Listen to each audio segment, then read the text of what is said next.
ملت احمد کے ہم دردوں میں غم خواروں میں ہوں، بے وفاؤں میں نہیں ہوں میں وفاداروں میں ہوں، بے وفاؤں میں نہیں ہوں میں وفاداروں میں ہوں۔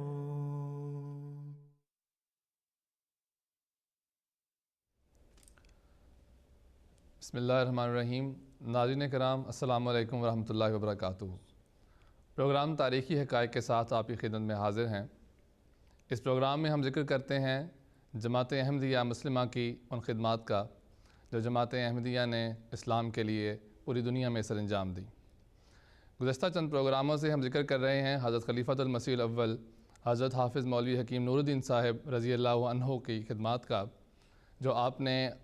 اس وقت سر انجام دی جب کہ حضرت مسیح موعود علیہ الصلوۃ والسلام کے وصال کے بعد جماعت احمدیہ پر بظاہر ایک کڑا وقت نظر آ رہا تھا۔ آپ نے حدیث مبارکہ کی روشنی میں، قرآن کریم کی روشنی میں، احادیث کی روشنی میں اس خلافت کا قیام کیا جس کا ذکر حضرت محمد مصطفیٰ صلی اللہ علیہ وسلم نے فرمایا تھا، اور اس خلافت کے استحکام کا فریضہ یقیناً ایک اہم فریضہ تھا جس کو آپ نے سر انجام دیا۔ آج اس موضوع پر ذکر کرنے کے لیے ہمارے ساتھ موجود ہیں مکرمہ محترم مولانا عبدالباسط شاہد صاحب اور مکرمہ محترم نصیر حبیب صاحب۔ حضرت مسیح موعود علیہ الصلوۃ والسلام کی وفات کے بعد جو مختلف فتنے جو کھڑے ہوئے ان میں مخالفین احمدیت کا فتنہ تھا، ان میں انکار خلافت کا فتنہ تھا، اور اسی طرح مختلف فتنے تھے، مگر الحمدللہ جماعت احمدیہ اپنے خلفاء کی قیادت میں روز بروز ترقی کرتی چلی گئی، اور حضرت خلیفۃ المسیح الاول نے اس خلافت کو استحکام بخشا۔ ہم اس موضوع پر بات کرتے ہیں کہ آخر کیا وجہ ہوئی کہ وہ لوگ جو مخلص تھے شروع میں اور جماعت کے ساتھ حضرت مسیح موعود علیہ الصلوۃ والسلام کے ساتھ ان کا بڑا تعلق تھا، لیکن ایک وقت آیا کہ آپ کی وفات کے بعد وہ خلافت سے ان لوگوں نے انکار کر دیا، یا خلافت کا جو مقام تھا اس کو تسلیم کرنے سے ان لوگوں نے انکار کر دیا۔ میں سمجھتا ہوں کہ حضرت مسیح موعود علیہ السلام کی وفات کے وقت جماعت پر جو زلزلے کی سی کیفیت تھی، اس خوف کی حالت سے امن میں تبدیل ہونے کے لیے ضروری تھا کہ قرآن مجید کی بتائی ہوئی طریق کے مطابق، حضرت صلی اللہ علیہ وسلم کی پیشگوئی کے مطابق، حضرت مسیح موعود علیہ السلام کے ارشادات کے مطابق خلافت کا قیام عمل میں آتا، خوف کی حالت امن میں بدلتی، دین کو تمکنت حاصل ہوتی، اور وہ مقاصد جن کے لیے حضرت مسیح موعود علیہ السلام بھیجے گئے تھے ان مقاصد کے لیے مسلسل کام جاری رہتا۔ جہاں تک اس بات کا تعلق ہے کہ بعض لوگوں نے خلافت کے متعلق ایک ایسا رویہ اختیار کیا جسے انکار خلافت پر جو منتج ہوا، تو ابتدا میں تو بہرحال ایسی چیز نظر نہیں آتی، اگر دبی ہوئی کہیں ہو تو وہ دوسری بات ہے، لیکن بظاہر جو چیز ہم نے دیکھی ہے، جماعت نے دیکھی ہے، دنیا نے دیکھی، وہ یہ تھی کہ صدر انجمن احمدیہ جو حضرت مسیح موعود علیہ السلام نے قائم فرمائی تھی، اس کے سیکٹری کی طرف سے حضرت خلیفۃ المسیح اول کی خدمت میں درخواست کی گئی کہ آپ اس منصب پر قائم ہوں، یہ ہماری درخواست ہے۔ اور اس کے بعد یہ تفصیل میں جانے کی ضرورت نہیں ہے اس کے، یہ ایک عام بات ہے جسے جماعت کا ہر فرد جانتا ہے تقریباً، کہ حضرت خلیفۃ المسیح اول کو جماعت نے حضرت مسیح موعود علیہ السلام کا خلیفہ منتخب کیا اس حال میں کہ جماعت شدید صدمے کی حالت میں تھی، اور اس کی وجہ سے ایسے تھا کہ جیسے خدا تعالیٰ سے براہ راست سب کا تعلق ہوتا ہے، سب دعاؤں میں لگے ہوئے تھے، گریہ زاری میں لگے ہوئے تھے، خود حضرت مولانا نور الدین دعائیں کر رہے تھے، سب دعائیں کر رہے تھے، تو اس کے نتیجے میں خلافت قائم ہوئی خدا تعالیٰ کے فضل سے۔ وہ نعمت حاصل ہو گئی ہمیں جو ایک عرصے سے مسلمان جس سے محروم ہو چکے تھے، جس کے لیے ایک عرصے سے مسلمان کوشش کر رہے تھے، جو ان کی خواہش تھی کہ ان کو پھر سے حاصل ہو جائے، تو خدا تعالیٰ کے فضل سے حضرت مسیح موعود علیہ السلام کے طفیل وہ نعمت ہمیں حاصل ہوئی، اور جو اعلان کیا گیا اس موقع پہ وہ صدر انجمن احمدیہ کی طرف سے تھا کہ صدر انجمن احمدیہ کے ممبران اور قادیان میں موجود جماعت کے تمام افراد نے حضرت مولانا نور الدین کے ہاتھ پر بیعت خلافت کی ہے، اور یہ گویا مسلمہ اور اجماعی فیصلہ تھا جس میں کسی نے اختلاف نہیں کیا۔ اب یہ عجیب بات ہے کہ کچھ عرصے کے بعد ایسے بعض رجحانات نظر آنے لگے کہ جس سے خلافت کا انکار یا خلافت کی تخفیف نظر آتی تھی، خلافت کے احترام اور وقار کے خلاف بعض باتیں ہو رہی تھیں۔ تو یقیناً وہ لوگ جو پہلے اس بات کا اقرار کر چکے تھے کہ حضرت مسیح موعود علیہ السلام کی وصیت کے مطابق حضرت مولانا نور الدین خلیفہ اول منتخب ہوئے ہیں، وہ اس پر کوئی اعتراض نہیں کر سکتے تھے۔ عقلی طور پہ دیکھا جائے، علمی طور پہ دیکھا جائے تو ان کو کوئی حق نہیں پہنچتا تھا کہ اس پہ اعتراض کرتے، لیکن معلوم ہوتا ہے کہ کسی مخفی کمزوری کی وجہ سے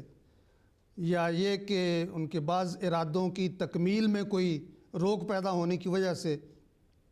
انہوں نے یہ کہنا شروع کر دیا کہ اب ہمیں کسی ایک خلیفہ کی ضرورت نہیں ہے، اور یہ کہنا شروع کر دیا کہ الوصیت کے مطابق تو صدر انجمن احمدیہ حضرت مسیح موعود علیہ السلام کی خلیفہ ہے، حالانکہ یہ بات سراسر غلط تھی، خلاف واقعات تھی، جیسے کہ ایک بات تو میں پہلے عرض کر چکا ہوں۔ دوسرا یہ کہ حضرت مسیح موعود علیہ السلام نے صدر انجمن احمدیہ کہنے پہ، لوگوں کے مشورہ دینے پہ حضور نے انجمن قائم فرمائی،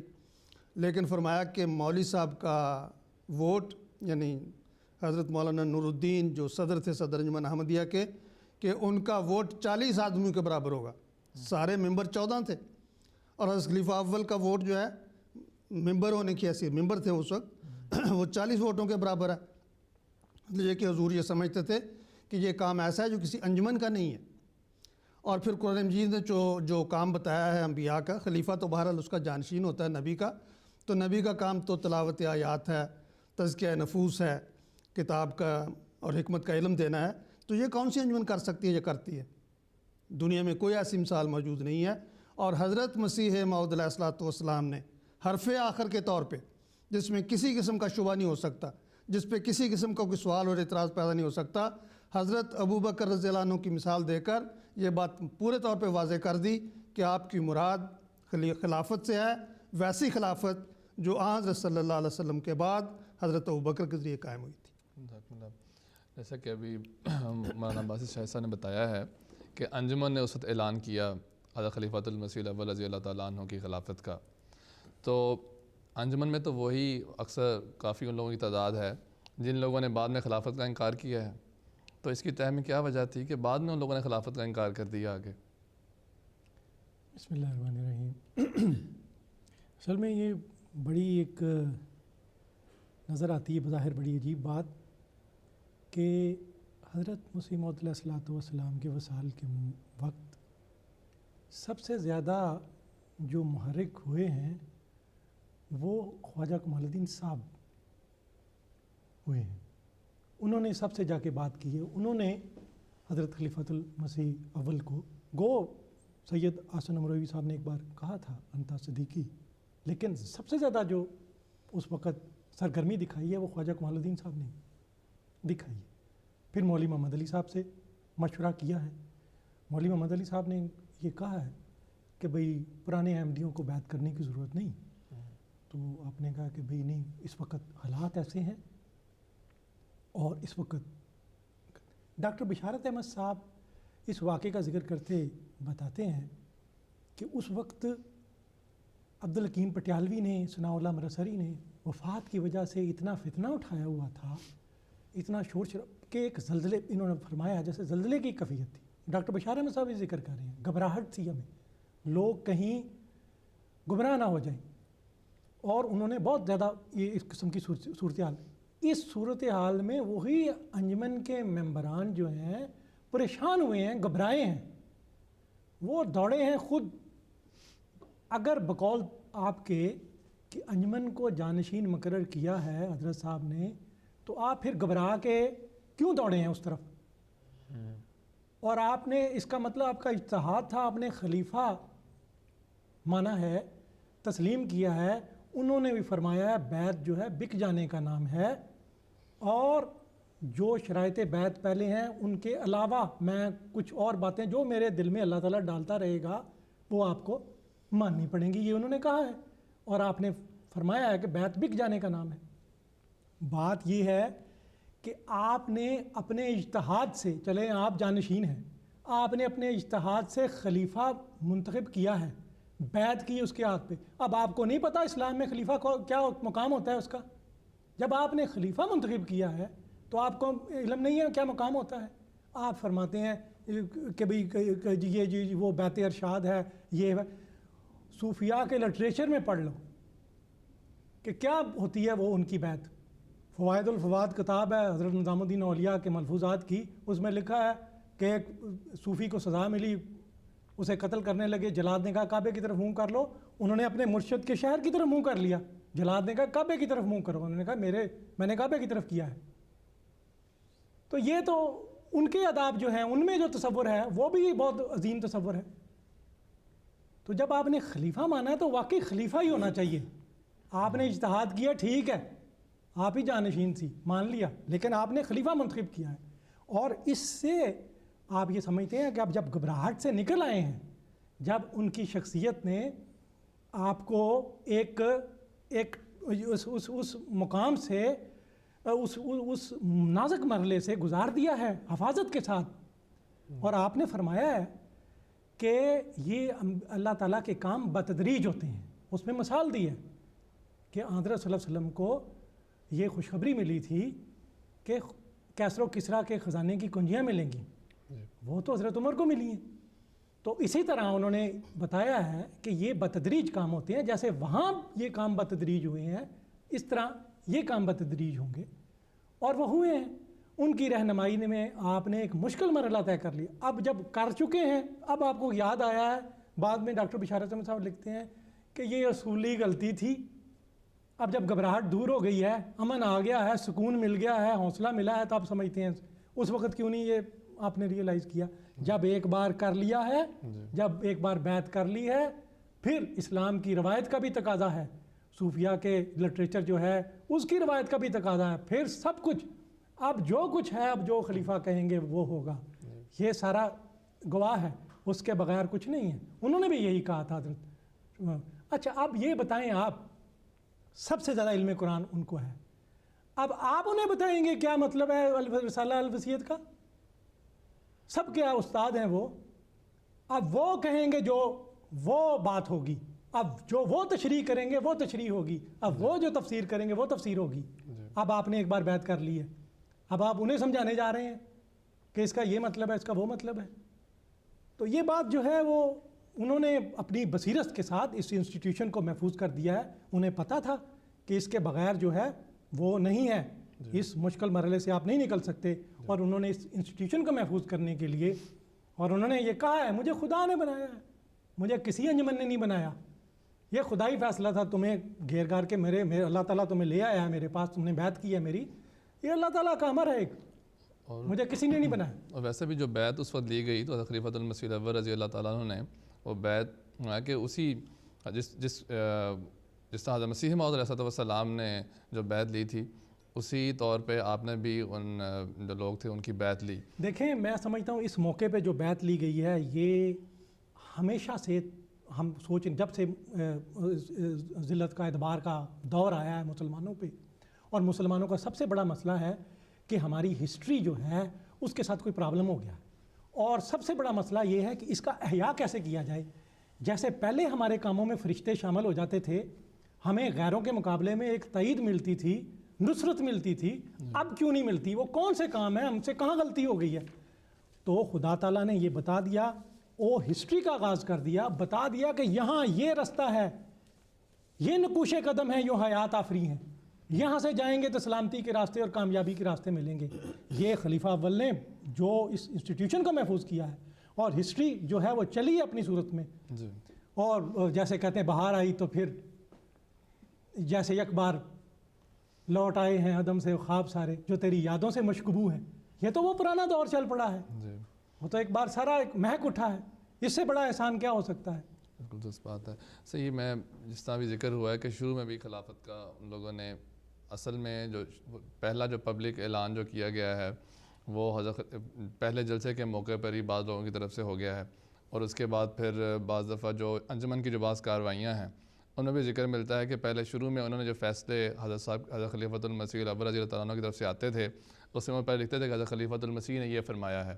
پھر کچھ عرصے بعد انہوں نے فیصلے لکھنے شروع کیے کہ حضرت صاحب نے یہ فرمایا ہے، پھر حضرت مولوی صاحب نے یہ فرمایا ہے، یعنی اس طرح وہ جو خلیفہ کے جو مقام تھا اس کو بھی آہستہ آہستہ انہوں نے لوگوں کی نظر میں بھی کم کرنے کی کوشش کرتے رہے ہیں وہ، یہ بھی ایک بات نظر آتی ہے۔ سر ایک اور بات یہاں یہ پوچھنا چاہتا ہوں کہ شروع میں سے یہ کارروائیاں شروع ہو چکی تھیں، لیکن بعد میں بعض ٹریکٹ وغیرہ شائع کیے گئے، ان کا کیا مقصد تھا اس دور میں جو 1913 میں یا 1914 میں جو ٹریکٹ شائع کیے گئے ہیں؟ جیسا کہ یہ بیان ہو چکا ہے، حضرت مسیح موعود علیہ السلام کی وفات پہ تو متفقہ طور پر انتخاب خلافت ہوا اور سب نے بیعت کی۔ اس وقت تاریخ میں یہ بات ملتی ہے، یہ ایک تاریخی حقیقت ہے کہ حضرت مولانا نور الدین نے مولوی محمد علی صاحب کا ذکر کر کے یہ پوچھا کہ کیا انہوں نے بیعت کر لی ہے۔ اس کا مطلب یہ ہے کہ ان کے متعلق حضرت مولانا کو علم تھا کہ ان کے خیالات کچھ مختلف قسم کے ہیں، لیکن حضرت مولانا نور الدین کی وجاہت کی وجہ سے وہ اپنے خیالات انہوں کو دبائے رکھنے پڑے، بلکہ اس وقت بھی انہوں نے خواجہ کمال الدین صاحب نے جب ان کے سامنے ذکر کیا ہے خلافت کے متعلق تو انہوں نے کہا کہ پرانے احمدیوں کو بیعت کرنے کی کیا ضرورت ہے، گویا ان کو یہ انقباض تھا اس وقت بھی، لیکن خواجہ صاحب کے سمجھانے سے کہ حالات اس وقت بہت دگرگوں ہیں، بیعت کر لینی چاہیے، تو مولوی محمد علی صاحب نے بھی بیعت کر لی۔ اس کے بعد یہ سمجھ کر کہ وہ اصل میں غور کرنے سے یہ پتہ چلتا ہے کہ وہ جمہوریت کی طرف ان کا رجحان زیادہ تھا۔ وہ یہ سمجھتے تھے کہ زمانہ جو ہے یہ جمہوریت کا ہے، اس میں انجمن ہونی چاہیے اور اس کے ذریعے سے قیادت چلنی چاہیے، شخصی قیادت کو وہ پسند نہیں کرتے تھے، یا یوں سمجھ لیجئے کہ وہ سمجھتے تھے کہ ہمیں تو قیادت ملنے سے رہی، چونکہ صدر انجمن احمدیہ میں ہمارا اثر و رسوخ ہے اور ہماری اکثریت ہے اور ہمارا اس میں کام چلتا ہے، نام چلتا ہے ہمارا، اور لوگ ہماری بات مانتے ہیں، تو انجمن کے جو حقوق ہیں وہ زیادہ ہونے چاہیے اور خلیفہ کے کام ہونے چاہیے۔ یہ یعنی آہستہ آہستہ اس طرف کو رجحان چلا گیا۔ پہلے شروع میں بیعت کر چکے ہیں، وہ اپنے آپ کو بیچ چکے ہیں اور وہ خلیفہ کی اطاعت کا دم بھرنے والوں میں شامل ہو چکے ہیں، لیکن پھر آہستہ آہستہ یہ خیال ابھرنے لگا ان کے ذہن میں کہ ہمیں بیعت نہیں کرنی چاہیے تھی، اور اگر بیعت کر بھی لیا تو آئندہ کے لیے ہمیں سوچنا چاہیے۔ تو اس زمانے میں انہوں نے خلافت کے متعلق بعض اعتراضات شروع کر دیے۔ خلافت کے مثلاً وہ آپ نے بھی ذکر کیا ہے، جلسہ سالانہ کے موقع پہ حضرت خلیفہ اول کی تقریر کا وقت مقرر کرنا کہ اتنے وقت کی تقریر ہوگی، حالانکہ یہ تو خلافت اور خلیفہ کی شان کے خلاف ہے کہ اس کو اس طرح سے پابند کیا جائے۔ تو بہرحال وہ، اور یہ بھی کہ بجائے خلیفۃ المسیح کے وہ پریزیڈنٹ صدر انجمن احمدیہ کا لفظ استعمال کرنے لگے، یعنی بجائے اس کے کہ خلیفہ کی اصطلاح بابرکت اصطلاح استعمال کی جائے، وہ دنیاوی طریق پہ پریزیڈنٹ انجمن کی یہ رائے ہے، یا پریزیڈنٹ انجمن یہ چاہتے ہیں، یا پریزیڈنٹ انجمن نے یہ فیصلہ کیا یا یہ مشورہ دیا۔ تو اس سے پتہ جب انہوں نے پھر اس چیز کے لیے جماعت کو تیار کرنے کی کوشش کی، اور دو پمفلٹ شائع کیے گئے خلیفہ اول کے زمانے میں، اظہار الحق نمبر 1، اظہار الحق نمبر 2، اور ان میں سارا مضمون یہی تھا کہ ایک خلیفہ کی ہمیں ضرورت نہیں ہے، حضرت مسیح موعود علیہ الصلوۃ والسلام کی الوصیت کے مطابق صدر انجمن احمدیہ ہی خلیفہ ہے۔ حضرت خلیفۃ المسیح اول نے اس بات کو سختی سے ناپسند فرمایا، برملا اس کا اظہار فرمایا، بلکہ آپ نے ایک موقع پر اس قسم کے خیالات کو جماعت میں پھیلایا، جو سوال ہو رہے تھے، تاکہ پتہ چلے کہ جماعت کس طرح سوچ رہی ہے، اور پھر اس کے بعد آپ نے قادیان میں سب کو بلایا اور قادیان میں آپ نے جلسہ کیا، اور آپ نے بڑی سختی سے یہ فرمایا کہ اس قسم کے خیالات جن میں خلافت کی تخفیف ہوتی ہے، خلافت کے احترام کے خلاف جو باتیں کی جاتی ہیں وہ غلط ہیں، اگر فرشتے ہو کر بھی اعتراض کرو گے تو ابلیس بن جاؤ گے۔ آپ نے فرمایا وہ انجمن جس کا تم ذکر کرتے ہو اس کی کیا حیثیت ہے؟ حضرت مسیح موعود علیہ الصلوۃ والسلام نے انجمن کے تمام ممبروں کو باندھ کر خلیفہ کے ہاتھ پہ بیعت کرا دی۔ آپ نے فرمایا خلیفہ خدا بناتا ہے، مجھے خدا نے خلیفہ بنایا ہے، میں کسی انجمن کے خلیفہ بنانے کی کوئی پرواہ نہیں کرتا ہوں، اور نہ کوئی طریقہ ہے ایسا پہلے سے۔ اور بلکہ آپ نے فرمایا کہ تم یہ سمجھتے ہو کہ یہ کیسری کی دکان کا سوڈا واٹر ہے، یہ بڑا مشہور فقرہ ہے خلیفہ اول کا،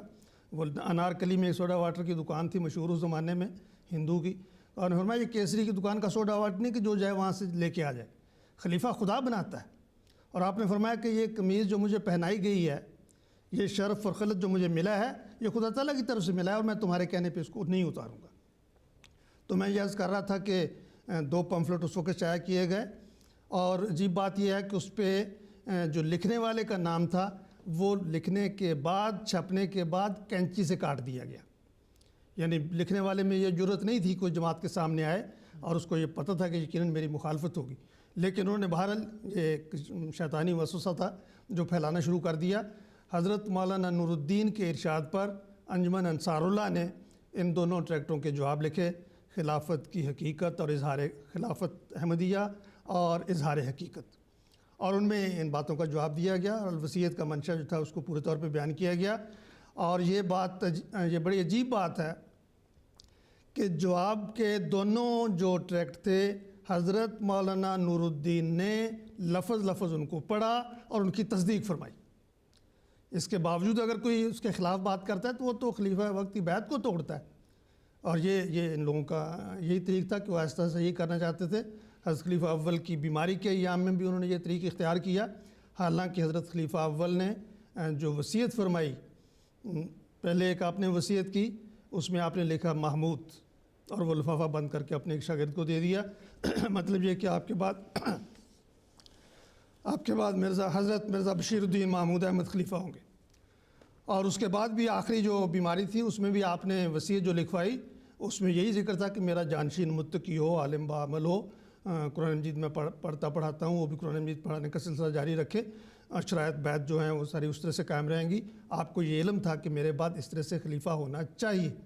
اور اس وصیت کو آپ نے تحریر کرنے کے بعد مولوی محمد علی صاحب کو کہا کہ یہ پڑھ کے سنائیں، اور یقیناً مولوی صاحب کے علم میں تھا یہ بات کہ مولوی صاحب کے خیالات خلافت کے متعلق صحیح نہیں ہیں۔ پھر جب وہ پڑھ چکے تو آپ نے کہا دوبارہ پڑھیں، اور پوچھا کہ مولوی صاحب کو بات رہ تو نہیں گئی؟ انہوں نے کہا نہیں، کوئی بات نہیں رہ گئی۔ تو اس طرح سے حضرت مولانا نور الدین نے استحکام خلافت کے لیے اور ان لوگوں کے وساوس کے ازالے کے لیے ہر ممکن کوشش کی، اور بجا طور پہ خلافت کو ایک ایسے مقام پہ کھڑا کر دیا کہ حاسد اور نفرت کرنے والے، بغض کرنے والے، وسوسہ اندازی کرنے والے ناکام ہو گئے۔ ویسے بھی اگر دیکھا جائے تو جو لوگ انجمن کے متعلق کہتے تھے یہ خلیفۃ المسیح ہے، اگر ان کو دیکھ لیا جائے اور اس وقت جماعت احمدیہ کو دیکھ لیا جائے، جو خلیفۃ المسیح اول جو مسیح موعود علیہ السلام کے بعد جو خلافت تھی اس پہ قائم ہوئے، اس کی ترقی کو دیکھیں، اور اب تک جماعت اللہ تعالیٰ کے فضل سے 190 سے زائد ممالک میں پھیل چکی ہے، تو خود لوگ جو سننے والے ہیں، دیکھنے والے ہیں، وہ فیصلہ کر سکتے ہیں کہ جو انجمن کو خلیفۃ المسیح کہتے تھے وہ کہاں پر ہیں، اور الحمدللہ جو حضرت مسیح موعود علیہ السلام جو خلافت جماعت میں قائم ہوئی ہے، خلافت سے محروم ہو کے تو وہ لوگ بہت سی چیزوں سے محروم ہو گئے۔ خلیفہ وقت کی دعاؤں سے محروم ہو گئے، اتحاد سے محروم ہو گئے، اتفاق سے محروم ہو گئے، الوصیت سے محروم ہو گئے، بہشتی مقبرے سے محروم ہو گئے، قادیان جو مرکز احمدی تھا اس سے محروم ہو گئے، اس سے الگ ہو گئے۔ انہوں نے بہت کچھ کھویا اور نتائج بتا رہے ہیں۔ یہ بات صرف علمی بات نہیں ہے، یہ عملی بات ہے۔ نتائج بتا رہے ہیں کہ خلافت سے الگ ہو کر، خلافت کی برکت کو چھوڑ کر، اور انجمن کی نحوست یا جمہوریت کی نحوست، یہ جمہوریت بھی عجیب چیز ہے، آج تک اس کو کوئی ڈیفائن نہیں کر سکا۔ پاکستان میں جمہوریت کسی اور چیز کو کہتے ہیں، ہندوستان میں اور چیز کو کہتے ہیں، یہاں انگلستان میں آ جائیں تو اور چیز بن جاتی ہے جمہوریت۔ اس کا کیا ہے، اس کا کیا جمہوریت ہے؟ لیکن اس کا جادو کچھ اس طرح سے چلا ہوا ہے کہ سب لوگ کہتے ہیں کہ ہاں جی جمہوریت ہونی چاہیے، جمہوریت ہونی چاہیے، لیکن جو خدا تعالیٰ کا طریقہ سنت اللہ جو ہے اس میں اس جمہوریت کا کوئی ذکر نہیں ہے۔ جزاک اللہ سر، کیونکہ یہ خلافت اولیٰ کا جو دور تھا اس کا یہ آخری پروگرام ہے، اس میں ہم نے یہ بھی چاہتے ہیں کہ یہ بھی ذکر ہو جائے کہ حضرت خلیفۃ المسیح اول کا جو دور ہے اس میں جو آپ کی خدمات ہیں ان کا اگر اجمالی تذکرہ یہاں پر کر دیا جائے۔ جی، خلیفۃ المسیح اول تو ایک طرح سے پورے ہندوستان کے افق پہ چھائے ہوئے تھے، اور بحیثیت خلیفہ اور جماعت کے اور اس کے اور بھی ان کی کئی جہتیں تھیں شخصیت کی. قرآن پاک کے سارے ان کے مدعا تھے. سب سے زیادہ انہوں نے جو زور دیا ہے وہ قرآن پاک کی ترویج کا. میں اس میں یہ تھوڑی سی وضاحت کروں گا کہ یہ جمہوریت کا اور یہ جو کنسیپٹ ہے وہ بالکل اس دور میں بدل گیا ہے. بھائی دین کا جو نظام ہے، انتظام ہے، دین کا جو تزکیہ نفس کرنا ہے، کتاب اور حکمت، یہ الگ مضمون ہے. حکومت جو ہے وہ ایک الگ بحث ہے. اس دین کے کام میں جمہوریت نہیں ہوتی. اس میں وہی متقی جو ہے جو سب سے جس کی قوت قدسی ہے وہ اس سے شفا جو ہے وہ دیتا ہے، دوسرے کے جو دوسرے کو علاج کرتا ہے اس کی بیماریوں کا. تو وہ ایک اس دور میں تلوار سے اسلام کی تبلیغ کو کوئی نہیں روکتا. اس میں آرگومنٹس ہیں. اس میں حضرت صاحب نے جو زور دیا سب سے زیادہ کہ خواجہ کمال الدین صاحب کو بھی لکھا کہ جب بکنگ مشن میں آئے ہیں کہ آپ وفات مسیح پہ بھی لوگوں کو قائل کر لیں گے، اور بھی چیزیں ہیں جو لوگ معقول رنگ میں بات کریں گے، لیکن سب سے بڑی بات جو ہے وہ تزکیہ نفس ہے، تربیت ہے، قرآن پر عمل ہے. تو اس چیزوں ان کا یہ جو پہلو تھا اس کے لیے واعظین جو ہے وہ تیار کرنا، یہ اس کے لیے یہ جو چلانا، اس کے جو انہوں نے اپنی تقریر میں پہلے 2-3 پوائنٹس دیے ہیں. اس میں زکوٰۃ کا نظام ہے، اس میں یہ واعظین کے لیے، اور جو وقتاً فوقتاً اللہ تعالیٰ میرے دل میں ڈالے گا اس کے لیے ان کو یہ فکر تھی. انہوں نے اب اسلام جو تھا وہ اس قابل ہو گئے تھے کہ اس کو پھیلایا جائے، اس کی اتنا پوٹینشیل اس کا وہ ڈیولپ ہو گیا تھا کہ مختلف دنیا کے ملکوں میں انہوں نے کیا. پھر جماعت کے اندر انہوں نے مبلغ بھیج کے، واعظ بھیج کے تربیت کا سلسلہ شروع کیا. مولانا راجے کی صاحب جاتے رہے، اور بھی حضرت صاحبزادہ صاحب میاں مرزا بشیر الدین محمود احمد صاحب اس وقت تھے، وہ ان کو وہ گئے مختلف. انہوں نے اس دوران پورے ہندوستان کا دورہ کیا. پھر حضرت صاحب کا، حضرت خلیفۃ المسیح اول کا پورے ہندوستان کے جو انٹلیکچوئلس تھے ان سے رابطہ تھا، خواہ مولانا شبلی ہوں، ڈاکٹر اقبال ہوں، اور کانپور والے ہوں. ان نے وہاں ایک مدرسہ کھلا، انہوں نے کیا. سب سے پہلے آپ نے جماعت کی تنظیم، جماعت کی تربیت، قرآن کے رائج کرنے میں اس کو پوری طرح انہوں نے ایک جگہ اکٹھا کیا، اور اس ایک فتنے کی کیفیت سے جماعت ایک اسٹیبلٹی کی طرف آئی، اور اس نے اپنا سفر تیزی سے شروع کر دیا مختلف. تو ان کا یہ ہے کہ انہوں نے بڑے ہی اچھے دلنشیں طریقے سے جو جماعت احمدیہ کا میسج تھا وہ پہنچایا. کسی نے بھی ان سے رابطہ کیا ہے، رہنمائی حاصل کی ہے کہ یہاں پڑھاتے ہیں بچوں کو، تھوڑا سا دینی ماحول، دینی تعلیم دیتے ہیں، ان میں ہمت نہیں ہے پیدا ہوتی، ان میں کوئی انیشیٹو پیدا نہیں ہوتا. اگر تھوڑا سا چھینٹا مغربی علم کا دے دیں تو وہ دین چھوڑ بیٹھتے ہیں. تو حضرت صاحب نے اس کے لیے یہی بتایا کہ اس کے لیے سب سے زیادہ ضروری جو بات ہے وہ تقویٰ ہے، وہ خدا سے تعلق ہے. اور حضرت مسیح موعود اسی کے لیے آئے تھے. اسی سے سارے پرابلم ہو جائیں گے. آپ جو مرضی کر لیں، کیمریج بنا دیں، ایکسپورٹ بنا دیں، لیکن جب تک آپ کا یہ تزکیہ نفس نہیں کرتے اس وقت تک آپ اس روحانی جو ہے اس نہیں نکل سکتے اپنے پولیٹیکل زوال سے. جہاں علمی ترویج کی بات ہو رہی ہے، حضرت مولانا نور الدین کا علم کے رواج و اشاعت میں بہت بھاری خدمت ہے آپ کی. خود بھی آپ بہت بڑے عالم تھے، نابغہ روزگار تھے. آپ نے خود علم حاصل کیا اور منتہی ہوئے اس میں، لوگوں کو پڑھایا. اس کے علاوہ آپ کے پاس لائبریری تھی، کتب خانہ، اور حضرت خلیفۃ المسیح اول کے پاس جو کتب خانہ تھا، ایک موقع پہ آپ نے فرمایا کہ ایسا ہندوستان میں کسی اور کے پاس کتب خانہ نہیں ہوگا. اور آپ نے فرمایا کہ میرے کتب خانے سے سر سید اور علامہ شبلی نے بھی استفادہ کیا، جو اس زمانے میں بڑے اونچے نام سمجھے جاتے تھے. تو بہرحال حضرت مولانا نور الدین نے اس لحاظ سے جماعت کی دھاک قائم کر دی. اللہ تعالیٰ کے فضل سے جماعت کا روب تھا کہ علمی مسائل حل کرنے کے لیے لوگ جماعت کی طرف آتے تھے. حضرت مولانا نور الدین سے فتوے پوچھے جاتے تھے، مسائل کے مشکلات کو حل پوچھا جاتا تھا. تو اس طرح سے حضرت مولانا نور الدین نے اللہ تعالیٰ کے فضل سے صرف جماعت کی تربیت اور تنظیم کا کام نہیں کیا بلکہ علمی اضافے اور علمی رجحان کے لیے بہت بڑا کام کیا سارے ہندوستان کے مسلمانوں کے لیے. وہ انہوں نے علم حاصل کیا تھا اپنے دور کے بیسٹ اساتذہ سے. وہی اساتذہ تھے شاہ عبد الغنی جو کہ مولانا قاسم نانوتوی کے استاد تھے, اور ان کے پاس احادیث ایسی تھیں جو کہ ڈائریکٹ آ رہی تھیں. 40 احادیث ایسی تھیں جو کہ حضرت صلی اللہ علیہ وسلم سے لے کے متواتر احادیث ان تک پہنچی تھیں. تو یہ سمجھتا ہوں کہ جو علمی ورثہ انہوں نے پایا تھا حضرت صاحب کی رہنمائی میں, انہوں نے اس کو ایک تشکیل دے کے, روحانی تشکیل دے کے عقلی ورثے کی وہ آگے منتقل کیا. اس میں احمدی بھی شامل ہوئے ہیں اور غیر جماعت لوگوں نے بھی بے شمار ان سے فیض اٹھایا ہے. جب ڈاکٹر اقبال کو ضرورت پڑی سوالوں کی تو انہوں نے ان کو لکھے سوال بھیجے. ڈاکٹر اقبال نے اپنے بیٹے آفتاب اقبال کو پڑھنے کے لیے قادیان بھیجا. محمد حسین بٹالوی نے اپنے بیٹے کو پڑھنے کے لیے قادیان بھیجا. تو